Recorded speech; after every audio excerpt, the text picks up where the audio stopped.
முஸ்லிம்கள் ஒரே காரணத்துக்காக 25 ஆண்டு காலமாக 30 ஆண்டு காலமாக சிறையில் அடைக்கப்பட்டிருக்கின்ற அரசியல் கைதிகளை விடுதலை செய்ய வேண்டும் என்று தொடர்ச்சியாக 28 ஆண்டு காலமாக தமிழ்நாடு முஸ்லிம் முன்னேற்ற கழகம் கோரிக்கை வைத்திருக்கின்றது.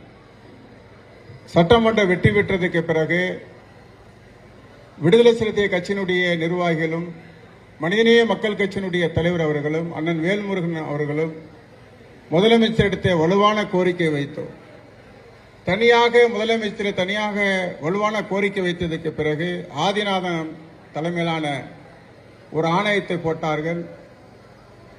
அது எந்த நிலையில் இருக்குது என்று தெரியாத சூழ்நிலையில் நேற்று மனிதநேய மக்கள் கட்சியினுடைய தலைவர் சட்டமன்ற உறுப்பினர் பேராசிரியர் அவர்கள் சிறைவாசிகள் விஷயத்தில் கோரிக்கை வைக்கும்போது சட்ட அமைச்சர் ரகுபதி அவர்கள் நிச்சயமாக உங்கள் கோரிக்கை நிறைவேற்றப்படும், வரும் காலங்களில் ஏறத்தாழ 16 பேர் விடுதலை செய்யப்படுவார்கள், அது நீங்கள் கொடுத்த எண்ணிக்கை தான், உங்களுடைய கோரிக்கையை நிச்சயமாக நிறைவேற்றும் என்று திராவிட முன்னேற்ற கழகத்தினுடைய அரசு அறிவித்திருக்கின்றது. அவர்களுக்கு மனிதநேய மக்கள் கட்சி சார்பாக நன்றியை தெரிவித்துக் கொள்கிறேன்.